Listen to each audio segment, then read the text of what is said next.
So there have been a couple of things on my mind lately. And as soon as I got up this morning, I'm like, what am I going to make today's video about? And then it occurred to me that there's actually a way to bring everything together. So how about we break it down? Good morning, happy Saturday, everyone. Let's get to my low, my high, my act of kindness. What is my low? My low is I went to bed pretty late last night. Probably got up a little later than what I wanted to. My high is I got to see my family yesterday, and I got to see Midnight Sun at Illegal Tap House. Shout out to Midnight Sun. What's my act of kindness? I did hold the door for some people as I was out and about yesterday. I did that. And here's the thing. I offered to do someone a favor yesterday. Oh, and I am going to do it, just the favor itself isn't going to be until a little later on down the line. But I did say yes to it, so that's all that matters. So, where do I start? I guess I should start with the first thing I thought of, which is, since I still technically have the Odyssey on the mind, but seriously, go see the Odyssey. I mentioned how I waited a year, roughly, to see that movie. And the thought occurred to me where there's a lot of movies where I waited a fairly long time to see. So I thought to myself, what's the one movie I've really wanted to see that I've waited the longest for? I mean, I want to make one thing about it clear. I've never been one of those people that's like counted down the days until something's arrived. But hindsight 2020, these are the kinds of movies where, yeah, if I knew then and I knew now, maybe I would. I literally count down the days. Although, I'll tell you what though, to me, like, when you count down the days for something to happen, it really does feel like it takes longer. It really does. So, that's my 2 cents on the matter. With that said, I waited a year for the Odyssey, but have there been any movies I've been looking forward to that I've waited that long or longer to see? And if you include hindsight, like, you would have to have known that or predicted that way back when it first happened. Because, again, there's no way you can predict. Like, for example, I'm looking forward to seeing Avengers Doomsday, but when the MCU started back in, 2008 with Iron Man, nobody could have predicted that we'd be getting Avengers Doomsday. I mean, a lot of Marvel fans were probably hoping for something like this, but you never think that far ahead. Considering that was back in 2008, it's 2026 now. That is 18 years. 18 years. She got one of your kids, gets you for 18 years. So there's that. Then there's some movies where, yeah, you could have probably guessed that there was a sequel coming out, and I'd be looking forward to it, but, I went to see it just because I'm a fan of the original, like Frozen and Frozen 2, for instance, or Moana and Moana 2, or Zootopia and Zootopia. Actually, Zootopia 2 was like 9 years. I mean, granted, again, I didn't know they were actually going to make Zootopia 2 back in 2016 when it came out. So, again, no way I could have predicted that. But I guess it's almost the longest I would have had to have waited to see. I mean, again, if you're going completely based off of hindsight. That, like, knowing then what I know now, I would say probably the movie that I would be most looking forward to seeing was Harry Potter and the Deathly Hallows Part 2. Think about it, like, moviegoers and Harry Potter fans waited effectively 11 years to see the climactic conclusion on the big screen. However, when the first Harry Potter movie came out, Harry Potter and the Sorcerer's Stone, or Philosopher's Stone for the British, I think J.K. Rowling was in the middle of writing book 4 or 5. So he had like a ways to go before he could see what was going to happen next. So there's that. Of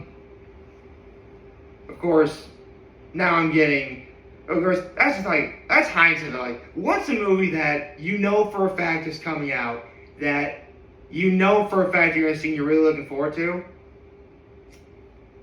Well, back in 2023, there was actually 2 movies I was looking forward to coming out. The first was from Mission Impossible Dead Reckoning to what we got last year, Mission Impossible The Final Reckoning.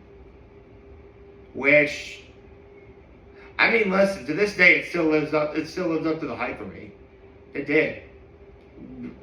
Definitely a worthy conclusion of the Mission Impossible series. The other movie was Spider-Man Across the Spider-Verse. To what is yet to come out,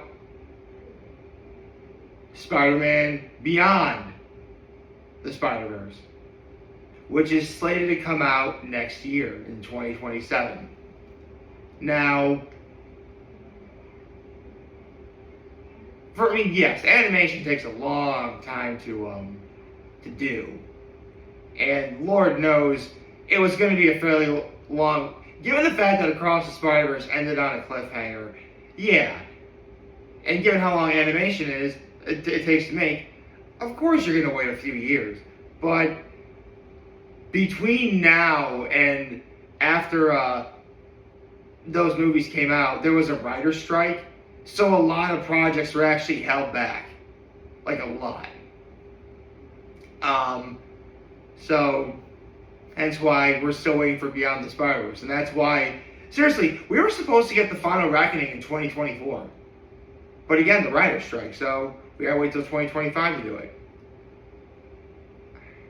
I mean, for Beyond the Spider-Verse, if the writer's strike doesn't happen, I would say that it would either be about to come out or it'd be out already. That's how horrible the writer's strike was. I mean, obviously, you know, writers in Hollywood, they work hard writing the movies that we love, and yeah, they definitely need their due. But one of the major factors why the strike ended, and remember how I said earlier in this video, like, there was a couple things I was thinking about, but how I could incorporate it all together, this is it. This is when I think around the time AI was starting to be used for doing stuff, and yeah. If you know me, then you know that I firmly believe that AI sucks. It absolutely does. You know, this was Archer, like, this is how you get Skynet. Like, when the robots take over the world, you know, we're gonna be like, why do we use AI? Because, like, we literally warn you people, don't use AI. This is what happens. It's my personal belief that if and when AI robots take over the world, they're gonna go after the people who used AI first.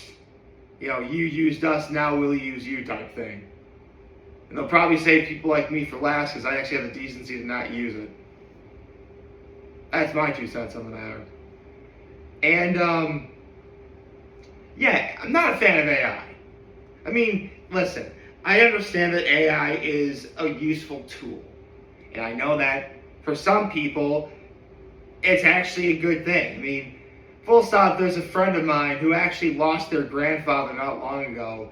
and using AI, he was able to get like a picture of him and his grandfather. Like, that's actually really sweet. That I'm okay with. I'm legitimately okay with that. But AI for stuff like, entertainment, making movies, like, no, don't do that. And thankfully, I'm not the only person out there who feels this way, because one of my all-time heroes and favorite comedians, Patton Oswalt, believes that AI sucks. In fact, he recently just came out with a short that's on YouTube for your viewing pleasure, where he's talking about how AI sucks and how stupid it is, and etc. And he tells a story about how he's talking to this one lady who works in AI, which, I mean, telling that you work in AI to Patton Oswalt, you would think really isn't going to go well for you. And in a lot of ways, it technically didn't. But Patton Oswalt, listen, people never give Patton Oswalt enough credit. He really is a lot more patient in terms of, what his opinion is when he hears something that's incredibly dumb or silly. So being the patient guy that Patton Oswalt is, he says, okay, what specifically do you do for AI? And the lady says, I keep AI from becoming racist.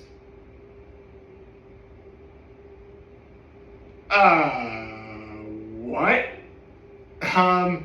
Okay, so, by the way, what I did, that was nothing compared to Patton Oswalt. You skipped, a whole, how does AI become racist? And then the lady proceeds to explain to him how, well, we let AI onto the internet. No.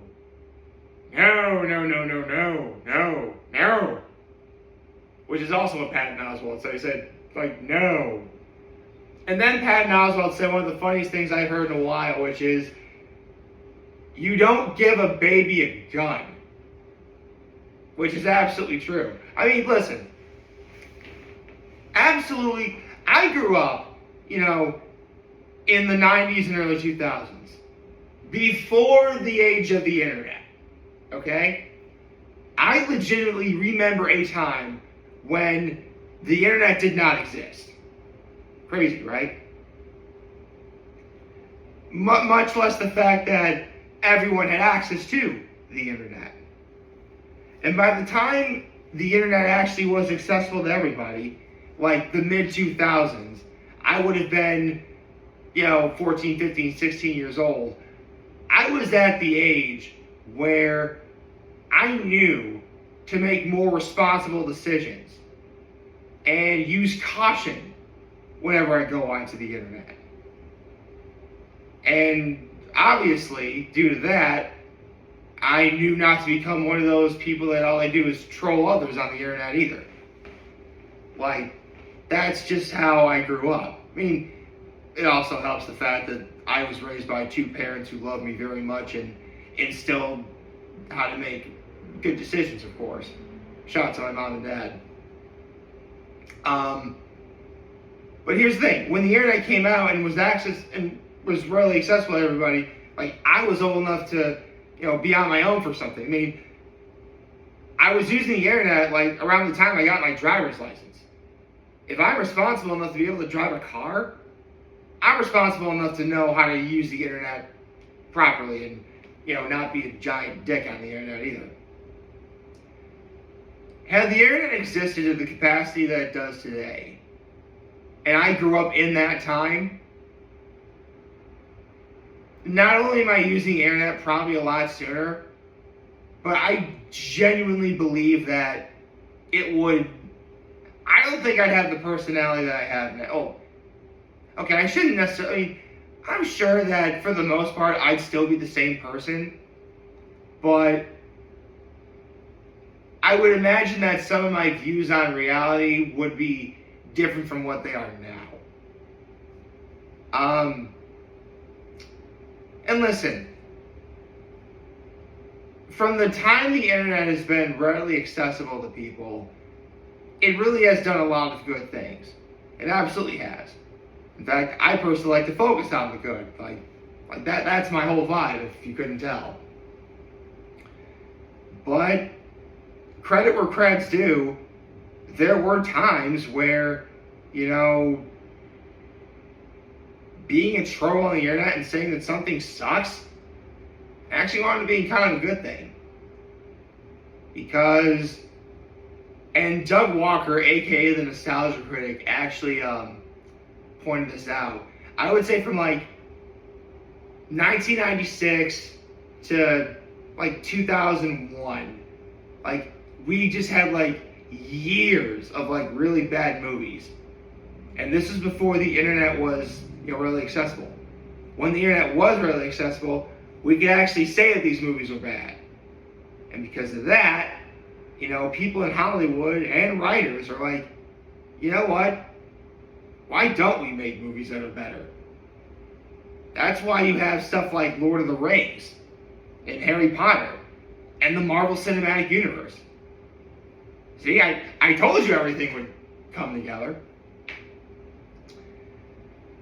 And not without the use of, and again, like, just the internet alone made an impact on how we watch and view entertainment today. AI, I really do feel like takes a step backwards to that. And thankfully, a lot of people understand that. And thankfully, due to that, the writer's strike ended. We got Mission Impossible: The Final Reckoning last year, and the one movie I've waited the longest to see, by far, at least to my knowledge, that I've been looking forward to seeing, and would outright be counting down the days if I had the patience to do that, is Spider-Man Beyond the Spider-Verse, bar none.